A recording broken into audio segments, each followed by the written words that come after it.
There we are, look. Got the coffee, got the milk ready. Happy days.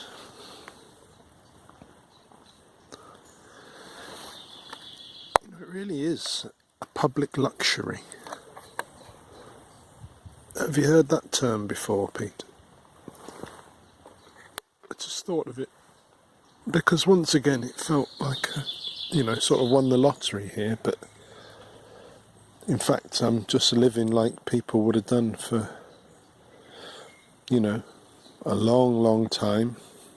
Fair enough. I've got all the modern conveniences, but the principle is the same, and it feels like such a extraordinary break from reality. It's good. It's good, Peter.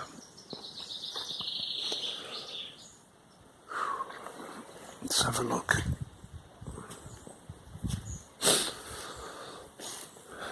See, the other thing I realised last night is that we could very well just stay on this hill and paint woodland scenes.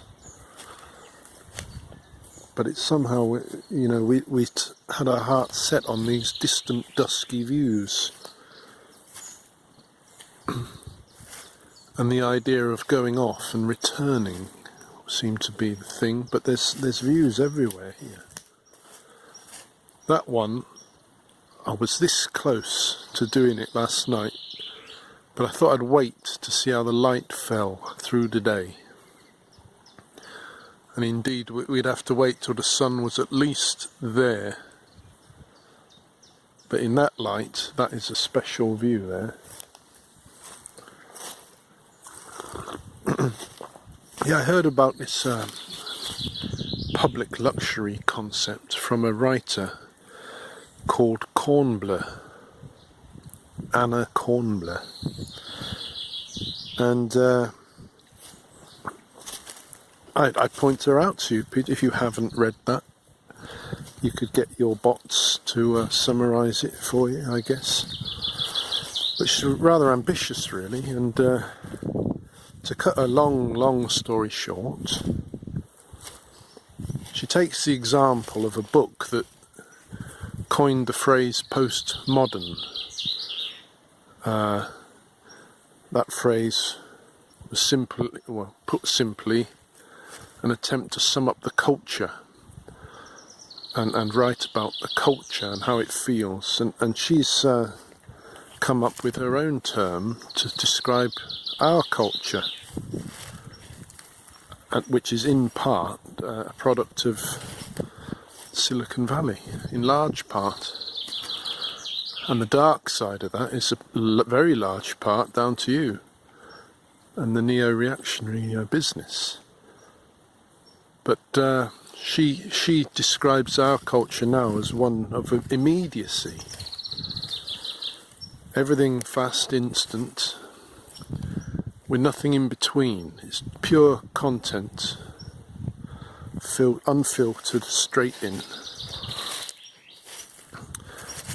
And I heard her discuss her book and these ideas, and the discussion turned to what to do, what to remedy it. And there was a talk about promoting public luxuries, meaning simply something like going out,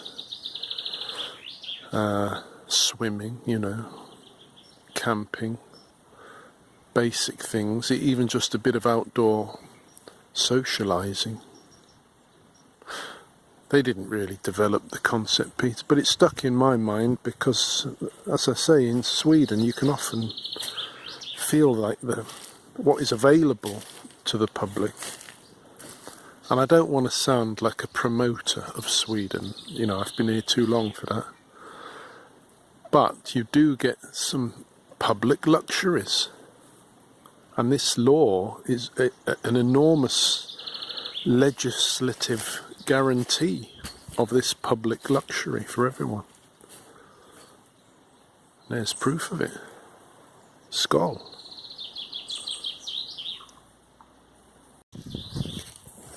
Check it out, Peter. Cars.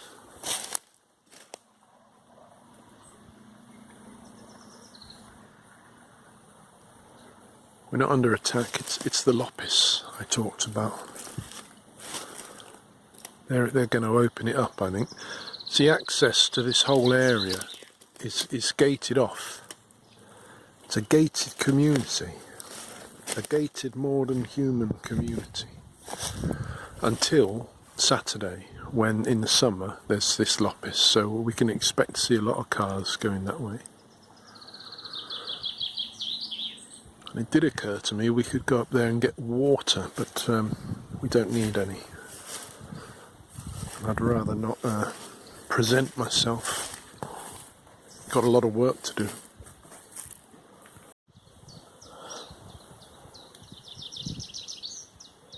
The public luxury continues. This is our second coffee, particularly strong, to get us going for the morning's work. And we are in the hammock, Peter. Look at that.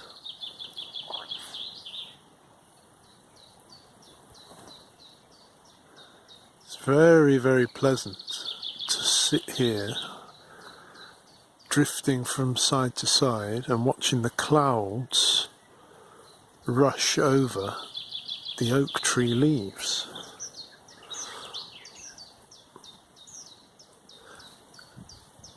And last night when we were doing this, the sun was very low over there, lighting up all these leaves, so they sort of glowed.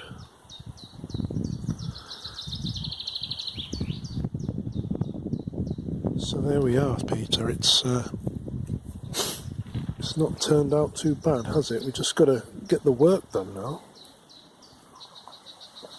I suppose, Peter, the whole concept of the public luxury is when you just think about it a little bit, it's really not something any one of a conservative mind's going to want to do at all. You know, the public have to earn their luxury, don't they? The public should only get what luxury they deserve. They can't have too much.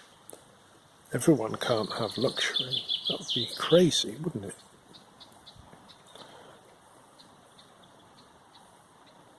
But the difference is, this sort of public luxury is actually a sort of withdrawal from everything. It's not about having a yacht or a Ferrari, you know, or a million followers. This is about actually doing less. But then again, that fits, because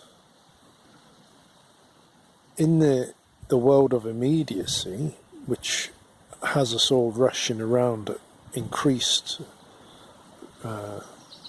tempo, increased frequency, the ability to switch off from that is a luxury. And this might be going too far. Maybe not.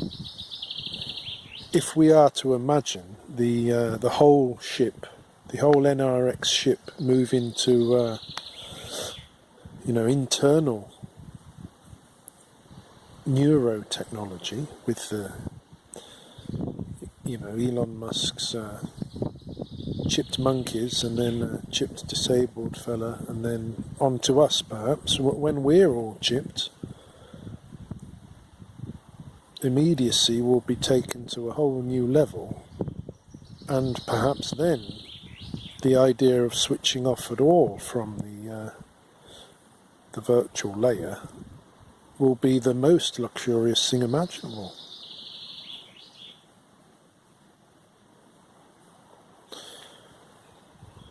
So those are the reflections of a man on his second strong coffee, Peter, who is otherwise quite relaxed. Perhaps too relaxed. We better get to work. We've made a start. We've found a good distant view of the far perimeter of trees, basically. Our camp is over there, and we've got the shade of this tree here. Don't know what tree it is, but it's doing us a favour here. You can begin to see the cars go past. There's a couple of cyclists all going to the Lopis. And we just had a very nice chat with the hunter, who has a little spot there in the trees. He's got a little hut that is his. He's not the farmer that lives nearby, but that is his hunting spot, and he hunts wild boar. I didn't want to let on that we had a campsite because, you know, just don't want to risk someone kicking off. But he did say, when I asked him, is it, you know, are you hunting tonight? He said, no, there's no wild swine, that field swine about. And yet, Peter, we saw 4 of them right in front of his target zone just yesterday. It appears these 2 cyclists are coming up here, so I'm going to turn it off and probably have a chat with them. Well, they just they passed by with glad tidings, as is often the case. People are very pleasantly surprised to see the old-fashioned painter. But I just put it on to show you, and we better get back to it. Really, we're in the zone. Hi Peter, we've come back to camp. We've got as far as that. Zoom in on it for you. Don't know what to say, but it's a start. The idea isn't to finish anything while we're here, it's just to get to know the land and start a few to come back to, you know, just when we're not camping. We can just well, that doesn't matter. Get stuck with all sorts of grass and insects anyway. They're hardy things, that doesn't matter. Now, what does matter is chicken noodles, and we're going to get that on.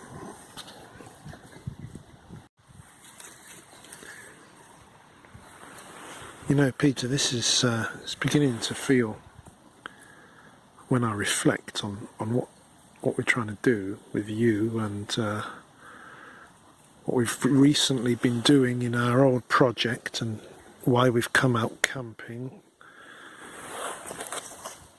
The whole thing is beginning to remind me of a scene from a rather farcical sci-fi romp novel, which I wonder if you've read it. It's called There Will Be Dragons.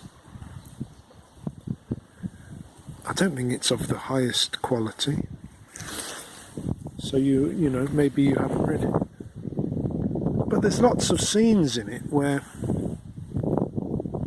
technology is so advanced, way past even the singularity levels, that people are basically living out very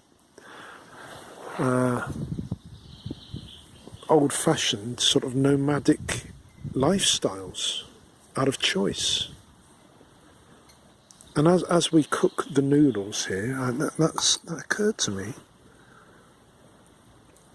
we're not exactly steeped in super intelligence yet, Peter, but in this novel, it's ridiculous. They can do anything. reality can just be thought of, and it appears, you know, until the power goes out. That's what happens. The power goes out, and people are then thrust for real into the old days. Anyway, that's one for you, maybe. Holiday reading from the bunker when things get dicey.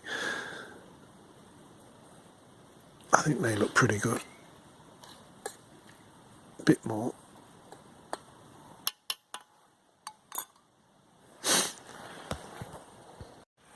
The other thought I keep having is regards my my own studies, my last residency, Peter. We're very much engaged with artistic research, following the artistic research trend for more than human investigations. You know, eco-art turn, I suppose, turned into artistic research,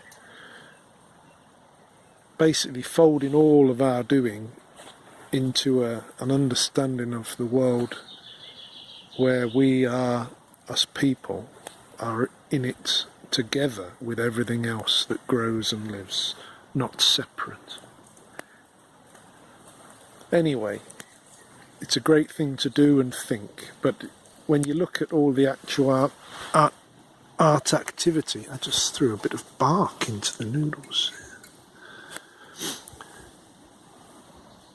Yeah, when all's said and done, a lot of the people involved going on about more than human this and that would do well just to go camping like this.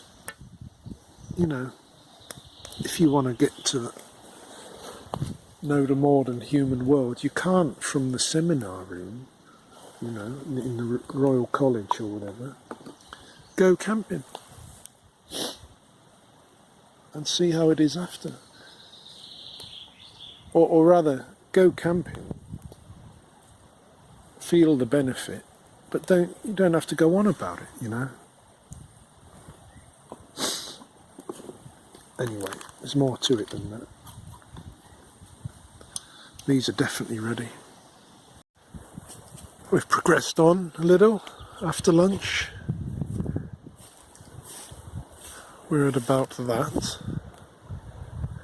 We've had to keep the cloud slightly in memory. In fact, you can see the remnants of it. It must be very still up there, because that hasn't moved since this morning. And it's 3 o'clock now, or it's just drifted.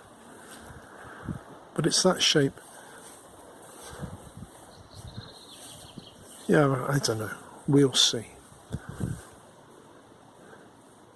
But we're going to go back again now. Going to refresh and then go off for the next one, because the sunlight's moved enough for the shadows to be approaching the opposite side. And even though we don't try and paint, like, obviously accurately, Peter, the shadows on the opposite side drastically change things. So we're going to leave that.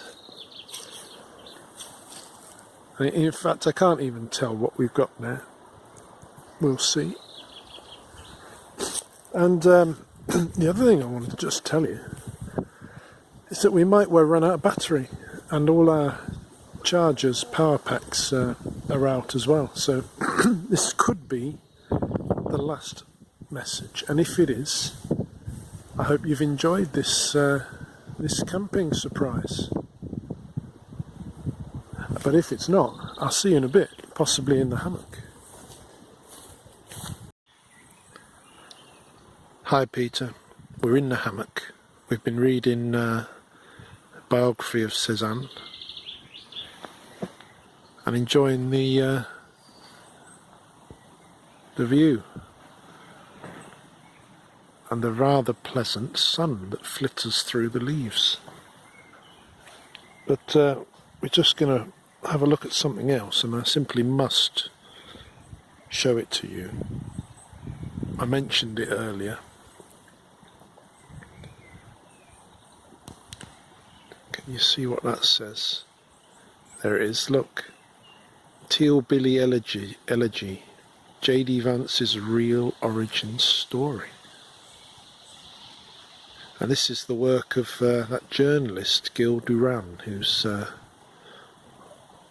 investigating Silicon Valley.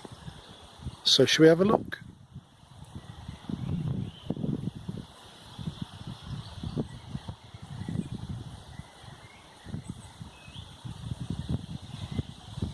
The most important thing to understand about J.D. Vance is that he's almost entirely the creation of one man, Peter Thiel. At every step of Vance's career, Peter Thiel has been there, investing in him. But the most important thing to know about J.D. Vance's future is that Peter Thiel will try to use him to become the de facto president of the United States. This is Tealbilly Elegy. Vance owes his entire career, and even his religion, to the PayPal and Palantir billionaire who now sits at the height of American influence and power. How did we get here? J.D. Vance first meets Peter Thiel at Yale Law School. There you go. On it goes. He breaks it down. Vance describes it as a defining moment. Peter's talk from memory. Vance sends you a little email and says he liked your lecture. And then you replied and invited him over and, you know, bought his life, sorted him right out. The number of emails I've sent to people saying, I liked your lecture, could you tell me about this? No response. But you know what you did. Now we know, thanks to people like that journalist. But rich person in investing in politician is not a new idea. I know that. But what you've unleashed, what you've been up to, is on a whole other scale. And it's not really to think about in the hammock. But I've got something else to read. I received a communication from old Burroughs. Old Burroughs, over the years, he's another one that studies neo-reactionary Silicon Valley madness, basically. And he's one of the first. And I happen to know him, and he's been feeding me over the years with this and that little paper, idea, link, and he's just sent me another. And it's all about Palantir. It's about your Palantirs, which people are now calling a Palantirism, you know, as it's beginning to be actually used. It is